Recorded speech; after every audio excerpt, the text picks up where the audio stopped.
We are standing here at a bee gallery, and I would like to introduce Simeen Farhat.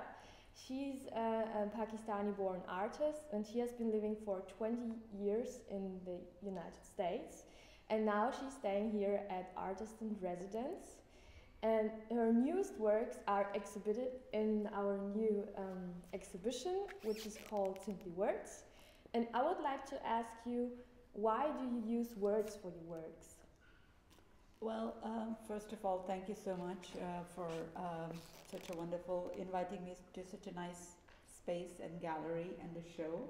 It's a wonderful show, and I'm very happy to be exhibiting with all these other, very nice, good artists. Yeah, the very basic reason, especially for this body of work, these words represent freedom of speech. And the idea came to me while,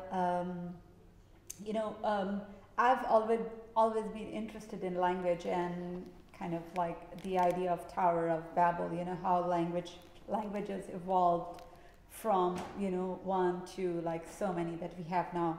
So that was, of course, one of the reasons. But lately, for the last few years, my father actually, who passed away a year and a half ago, he was ailing, and he was very much into poetry. Especially Ghalib was one of his most favorite poets. So while I was visiting with him the last few years, he was always, like I felt that I could communicate with him with poetry, because he was very much into logic and philosophy. So this is how I kind of got into using words in my works. And basically what I am doing now is that I am taking my interest in the poetry and all that developed because of him, and I'm using these texts because from various poets, namely Rumi, Ghalib, Faiz, Saadi, Fitzgerald, Khayyam, and few more that I'm going to incorporate in the future. Why I got interested that, the way the philosophy behind those, great works, they kind of talk about the freedom of speech, about life, about logic, about, the question about life, who are we, what are we doing, and especially in this world of like chaos that you see around us. So what I'm doing is that I'm appropriating these phrases, words, quatrains from these poets, and I'm trying to create my own story, or what I like to say. And what I'm trying to say here is the freedom of speech, especially giving empowerment to women. So it's like these are like the speech bubbles that they are trying to say something. And what is it that they're trying to say something? And because those poetry are just so dynamic, they are just so deep, that what I'm trying to do is that I try to transform their poetic dynamism into visual energy, like, these like words together, like, very powerful. What are they trying to say? So it's not, I don't mean to or intend my viewers to read the poetry, while they see the work, but rather enjoy it visually. So that is basically the reason why I'm using the text. And why do you use those materials? Could you please tell something about the technique? You mean why I'm using resin, this particular material? Well, one of the reasons why I'm interested in the materials, or this material, for example, is that I studied printmaking. So formally, when you become or try to become a printmaker, or when you study printmaker, when you try to be a printmaker, it's you're very much into process, materials, process, layering. So I think that led me to experiment more, and I think I'm a very process-oriented person, and I like to experiment. I first think of an idea in my mind, like visually I think of something, and then I experiment, which is, I think I really like to do that. I just want to see the process, what it's letting me do, what it's allowing me. And of course I waste a lot of money and time just to just to see the end results, how it's going to be. So I got into this resin material. I initially started off with fabric and wood, especially wood for these texts that I have. And then the wood that I was using was not as archival. Many times they would break, especially if I had to ship my work. So then, I thought that maybe I should try other, like making molds and cast. And so I started making molds and cast of them. So still I'm making these, like you see here, I'm still making them in the positive, still in wood. And of course I'm exploring more, and then I make molds and cast.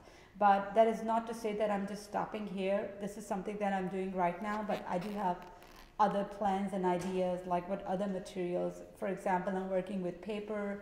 I'm also thinking about metal and other things too.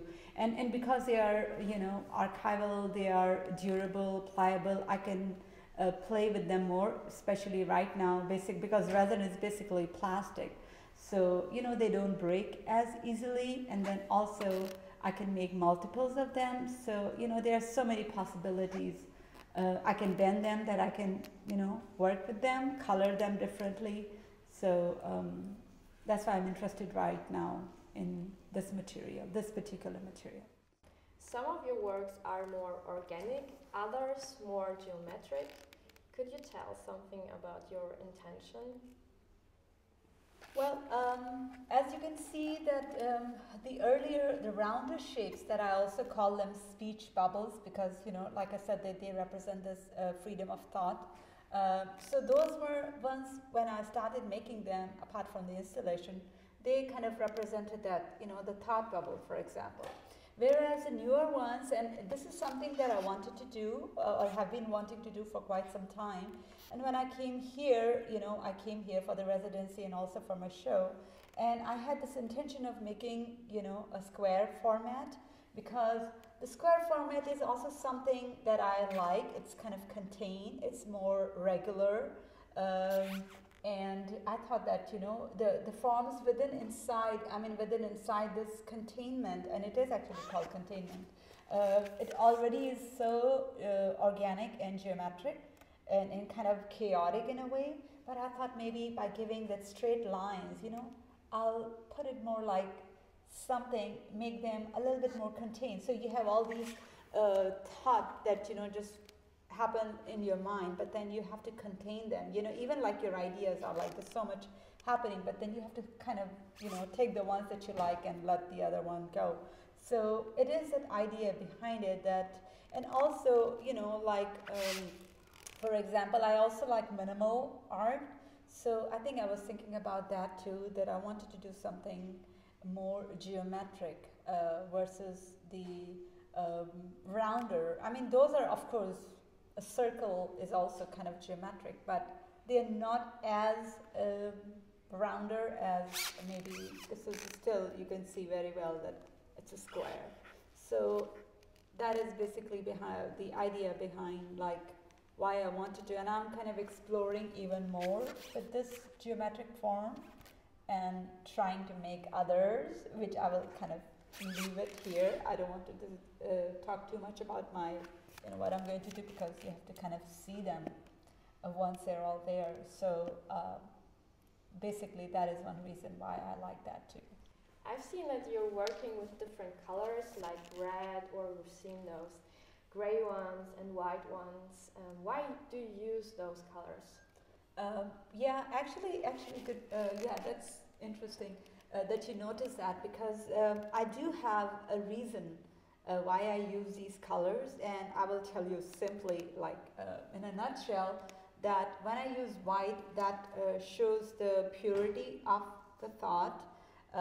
Then I have this clear, very lucid, and that is kind of, the something which is kind of transparent and clear and very lucid, basically. I mean, I just said that already. So, and then I have, sometimes I also use red, which is for passion. And then I have black, which is for power, blue for royalty.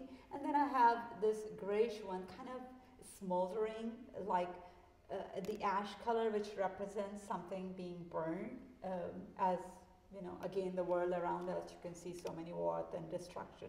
So that is pretty much the reason why I use these colors. Yeah.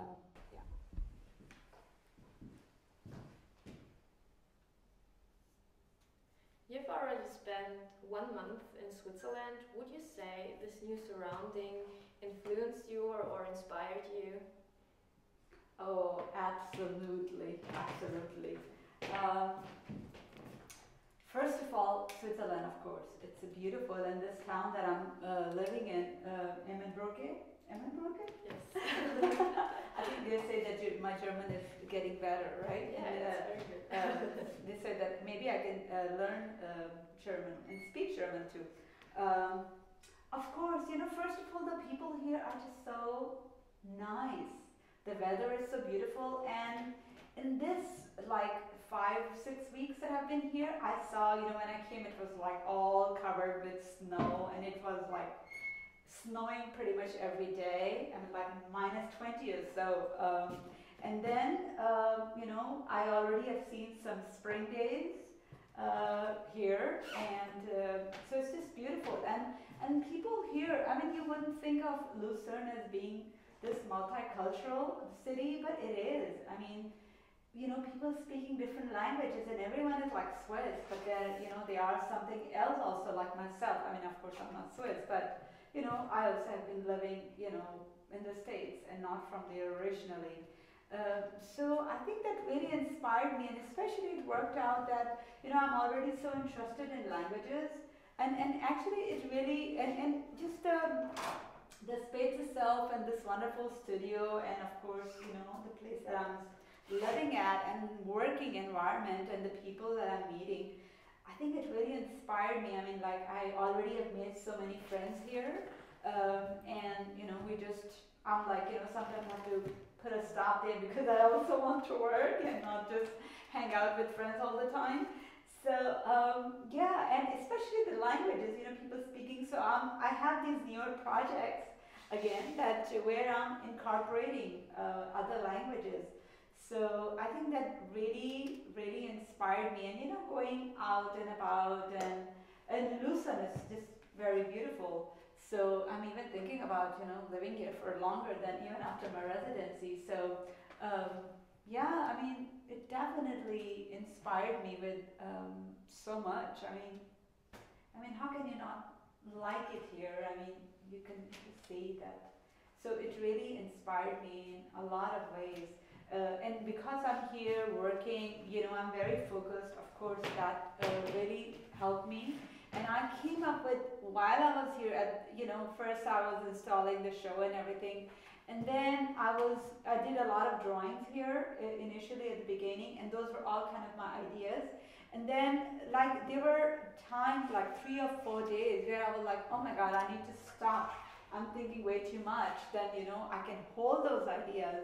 So what I started doing, I started making these drawings that, you know, I would continue. And I'm happy that, you know, Heidi and Franz, and, you know, all my other friends, I had some visitors in the studio, and I could share my thought process with them. And it was interesting that, you know, they were also enjoying, you know, and even I was like, oh my God, you know, perhaps this is what I need, residencies and, you know, very much like focus to what I'm doing. So yeah, I mean, absolutely, it really, really, and you know, many times it's that you have an indirect influence, you know. It's not that, for example, talking to you or somebody else, friends, or even going to the carnival, for instance, you know. So, or you know, it's like you just absorb all these things that happen, and then you don't think of them that, okay, I'm going to make a costume or mask or something. But then, you know, the energy and all that you just see, and you know, so I guess, and eating a lot of cheese and bread and coffee that I really love. So I think it kind of, and drinking, you know, all that. So I think it really inspired me to, and I'm really looking forward actually to this new body of work that I'm going to be doing here. Okay, thank you for the introduction to your work. And it's a pleasure that you're staying here. You're an inspiration for us as well. Thank you so much. Likewise, I think it goes both ways, and I'm really very happy to be here. Seriously, I mean, it's just a proximity to so many cultures, so many people, and nice people, and good weather. So I think I'm really enjoying, and I think once I leave, I'm going to miss it. And so, yeah, thank you so much for inviting me and giving me the opportunity. Oh, thank you. You're so sweet and kind. Thank you so much. Thank you.